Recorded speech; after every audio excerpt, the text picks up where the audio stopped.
in the last video, we went through the first two problems on capture the ether. In this video, I'm going to be going through the third one. So the goal of this problem is to basically write data to a deployed contract. I think of contracts as open, permissionless APIs. So contracts primarily have they have two components. So you have the data component, which are simply state variables, and then you have functions or code which are used to manipulate or transform these state variables. So we have two contracts here in this snippet of code. The first one is what we're concerned with at the moment. This one has a single state variable called nickname of. It has the type mapping, which is a regular hash map in the Solidity language. So this takes an address, a variable of type address, and it maps it to a bytes 32. So in Solidity, if you query for a non-existent key, it's going to give you like a default value. So if you query for an address that doesn't exist, it's going to give you 0.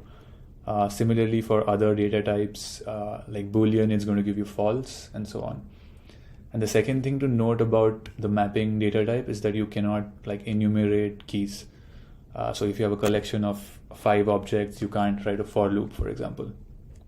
So there's two things to note there. And the second function is simply going to take a variable of type bytes 32, and then every Solidity program has access to these special variables. One of them is message.sender. So this is the address of the person who's currently making the transaction to the contract. So if I call this function, this message.sender is basically my address. There's other variables that you can access as well, which I'll talk about in future videos. So this contract here has already been deployed on the Ropstein network. We can go ahead and check this here.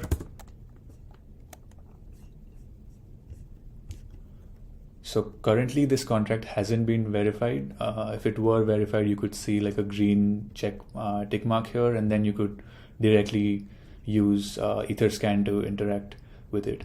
But currently it's not been verified, so we're going to use Remix like we did last time. So I already created this file, capture the ether, pasted this piece of code, which is the first contract. We can compile it, and then recall that we could do two things here. We could either deploy a new instance of this contract, or we could simply what we have to do here is we have to interact with a contract that's already been deployed. So we use this one to load it up here. And then we can see that there's two functions available to us. So every state variable gets an automatic getter, so we can basically check what keys already exist here. And the second function, which is a different color, it just tells you that this orange color means that you can basically write data. So this manipulates the state of the contract. So what we have to do is set a nickname here. And notice that this is of type bytes 32, so we can't simply like write text here. It has to be of this type. And for this, I'm just going to go use Replit, which is an excellent editor in which you can run small scripts.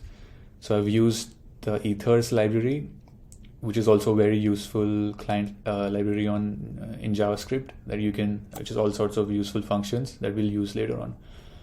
So we can use Ethers to sort of represent this string in the bytes 32 format, which I've already done here. Then I'm going to copy this and call this function. So I just basically called this function, gave it my nickname in bytes 32. It has access to this special variable as we discussed, so it's going to take my address as the key and this value as the value. Okay, the transaction was successful. And now what we have to do is, I believe, simply click this this button. What this is going to do is deploy think the second contract, and it's just going to verify if this state variable was set.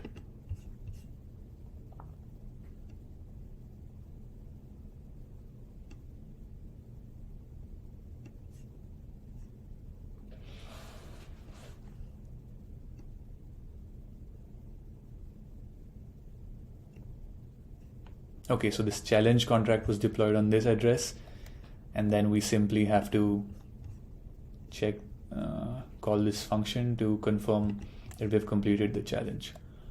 So all it's doing right now is calling this function is complete, which checks that this value is not empty. The key that corresponds to my address is not empty, basically.